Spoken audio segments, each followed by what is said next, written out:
अस्सलाम वालेकुम। अक्सर दोस्त मुझसे सवाल करते हैं कि डॉक्टर साहब, बच्चों का हड्डियां कमज़ोर होती हैं, हड्डियां टेढ़ी हो जाती हैं, बच्चों का कद नहीं बढ़ता, ग्रोथ नहीं होती।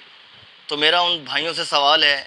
पहला सवाल क्या है कि आजकल की माएँ अपना दूध बच्चों को पिलाती हैं जो हमने 3-3 साल पिया। खुदा का वास्ता मेरी माँओं से दरख्वास्त है, कोशिश करें ये जो डब्बे वाला दूध इस पे ना लाएं। ये दूध नहीं है, ये जहर है। अब माँ अपना दूध पिलाए। जो माँ के दूध में ताकत है, किसी दूध में ताकत नहीं है।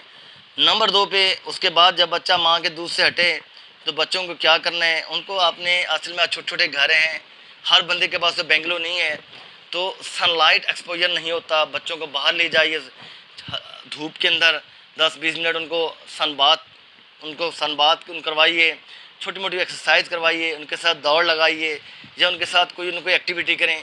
दूसरा काम तो ये करना है। तीसरा, बच्चों को सब्जियों और फ्रूट्स का ज़्यादा से ज़्यादा इस्तेमाल करवाना है।